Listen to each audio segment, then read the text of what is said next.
Okay, Sunday. Yeah, Sunday, 23rd. I can't understand how people are thinking that today's Ekadasi when everybody is saying the 28th is Raksha Bandhan and full moon.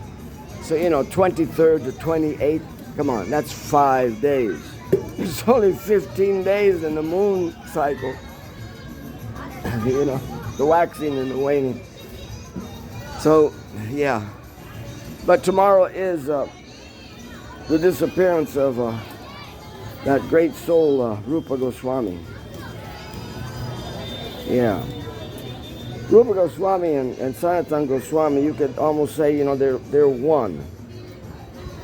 Because one was prime minister and one was the main secretary. So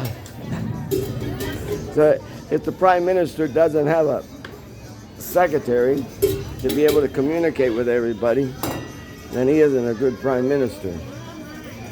So the only reason why Hussein Shah had any ability at all is because of Rupa and Sanatan. Remember, Sanatan, prime minister. The other, the other name that they give to Sanatana Goswami.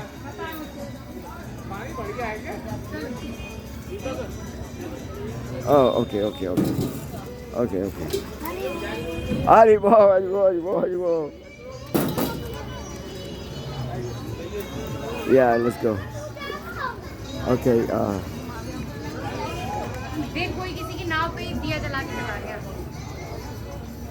Trying to make this work better.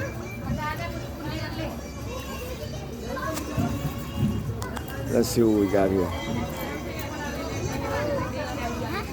Okay.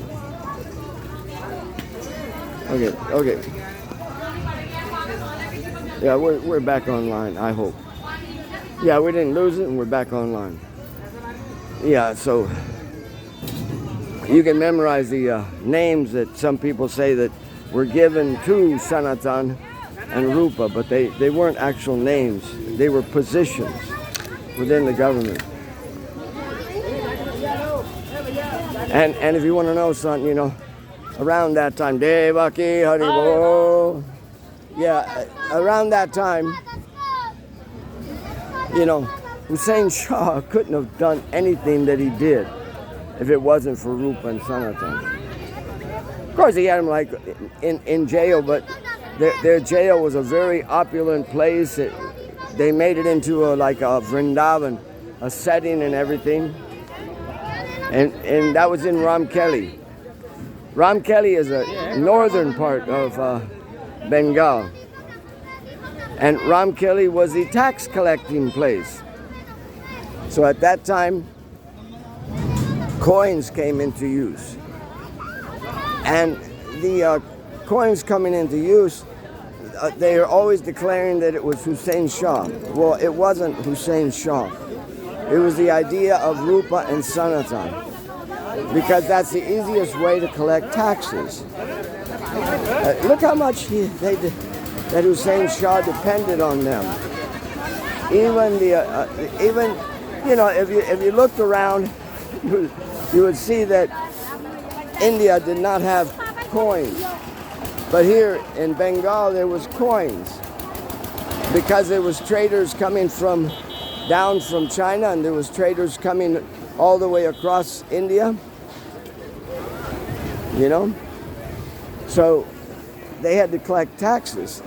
Now this isn't just a place of collecting taxes now, or back then in Chaitanya Mahaprabhu's time, but it was also Jarasanda's place.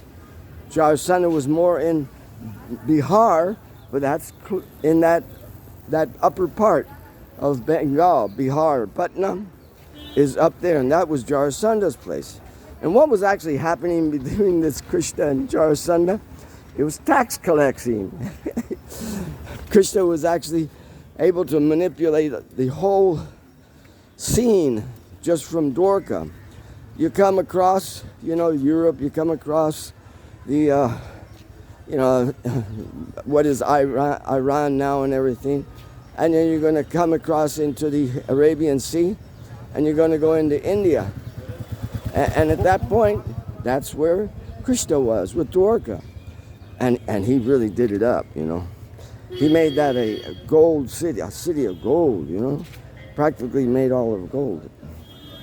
Yeah. Hari, Hari. Yeah, a city practically made of gold. Oh. So in that city of gold, he would get his people, you know, to take care of the travelers and take as much money out of them as they could, you know. So that by the time these travelers, who were now introduced to Dwarka and Krishna taking the charges, when they got over there to Patna, they didn't want to pay.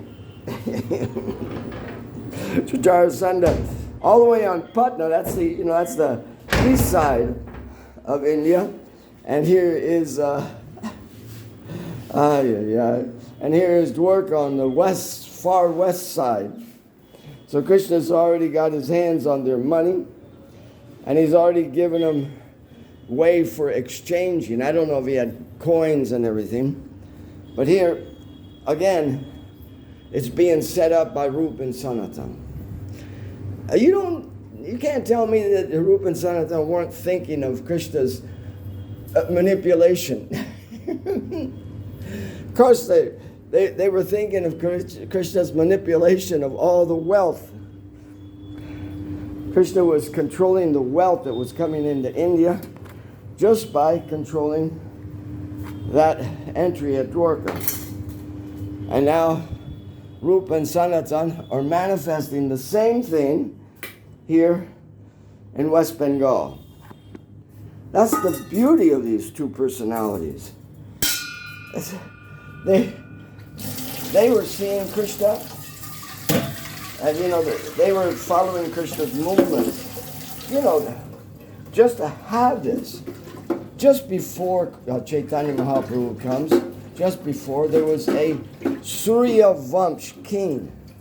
I don't think you're like just looking at that. There was a Surya Vamsh king, and he had conquered and named the state Utkal.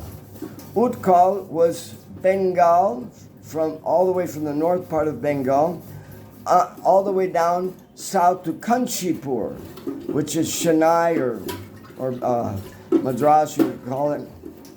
So I was quite a way, and they like respected the area because the birthplace of Ramanujacharya is there.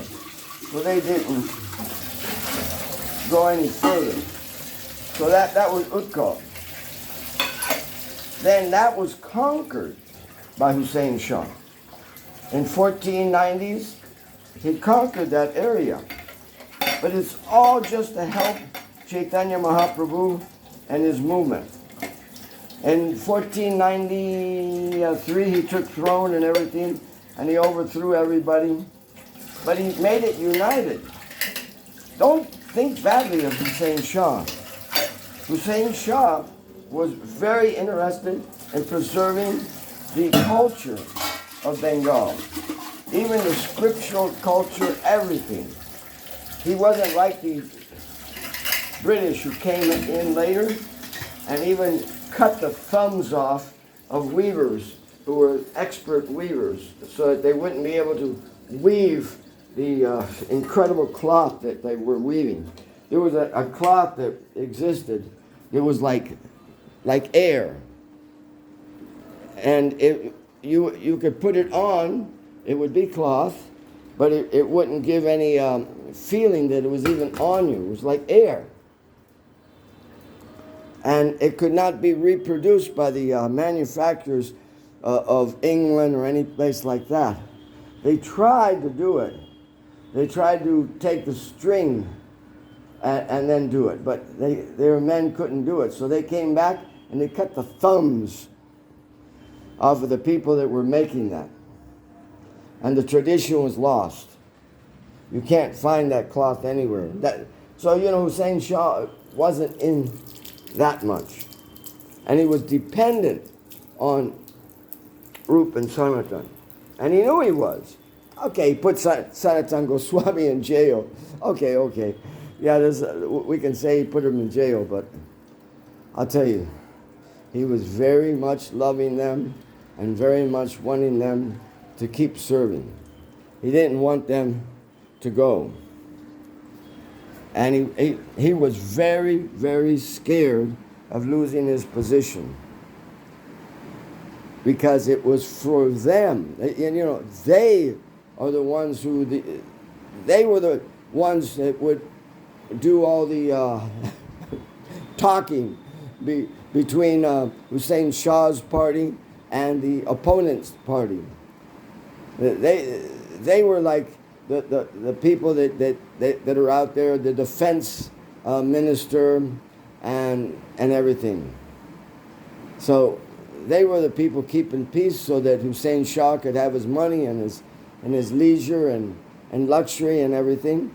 Well, Krishna blessed him. No one conquered Hussein Shah. No one conquered him. And then he put his son on the throne. So everything came out all right for him. Even though he had lost Rup and Sanatan, his major part, they had already left it so concrete. And they had made it so easy to collect taxes. When you collect taxes by somebody gives you something that they bought, then you have to find somebody that'll buy it. Very difficult. But when you collect taxes with coins, then that is easier than taxes with the merchandise. Yeah. So Hussein Shah, he really owed his whole history to Rup and Sanatan. And it just shows how much they knew about this world. They weren't hiding from this world. They knew this world. They were fully aware of how to talk to people, how to write to people. Even here in the Agra area, the person in charge of this Agra area, Akbar, that personality, he took reign after his father was killed in a battle, and he was only 13 years old, and he took the seat of his father. Yeah. And he did lead some battles. And he was on the battlefield when his father died. At 13 years old, Akbar, he had been seeing the writing of Rupa Goswami, because Rupa Goswami's writing was so beautiful and so well done. He knew all the languages that were prevalent at that time. And he could write in all of them. And he wrote so beautifully that Akbar knew him. And when Akbar heard that he had left Hussein Shah, he wanted him. So he came to Vrindavan to talk to Rupa Goswami. Yes, he wanted him because he knew how valuable he was. So it wasn't just like sometimes it's at this day and age, it's Muslims against the Hindus. No, they saw the value. They knew the value in Jiva Goswami. They knew the value in Rupa Goswami. They knew the value in Sanatan Goswami. And they respected that value. And on the other side too, Rupa Goswami and them, they knew the manner of behavior of Akbar. Akbar even opened a church. Yeah, a church. It was outside of Agra. It wasn't right in the middle of Agra. where everybody was asked to come and present their viewpoints of who is God, what is God. And he even adopted some of the ways of the Shastras, you know, the Vedic Shastras. He even adopted some ways of the Vedic Shastras. After he passed away, the Arun Sen was the complete opposite. He was a killer, and that's it. He had no intelligence. Okay, yeah, I got to go over to Gopinath Bhavan. Tomorrow is the celebration of the, I don't even, you know, I hate to say celebration of Rupa Goswami's departure. Okay, thank you very much.